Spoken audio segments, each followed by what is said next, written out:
one thing I learned is that there is no monopoly on genius or entrepreneurship.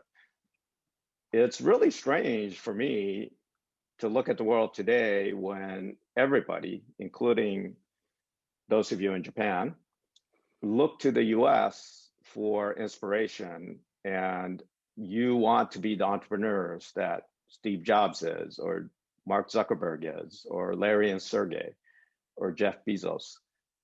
But we look to Japan.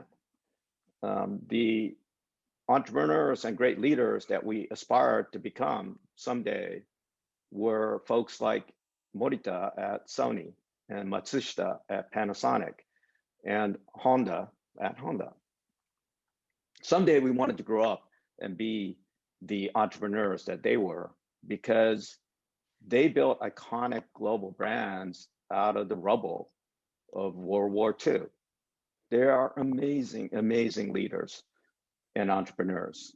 And so I learned to, again, see the world in a bigger way, in a bigger place, with bigger talent in many, many places, and learned that in a very, very personal way on that journey.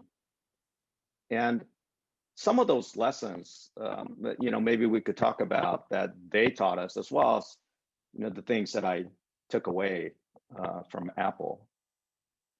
And, one of them is this notion of radical collaboration. All the great things that I've worked on have been a product of what I consider radical collaboration. And an example of that is the Susan Kerr in the original Mac group. Susan is a graphic designer. And when she landed in the development group, everybody is thinking, what is going on? Like, she's not a programmer. She's not an engineer. She's just a graphic designer.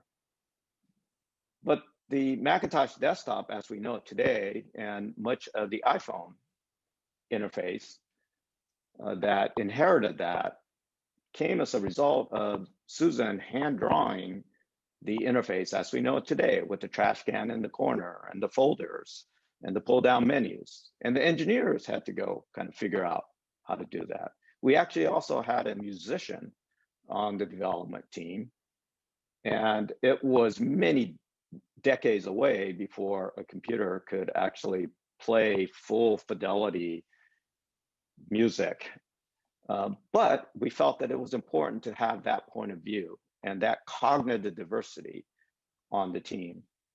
And that notion of very radical collaboration, diverse skills, cognitive points of view, and diversity is still with me today.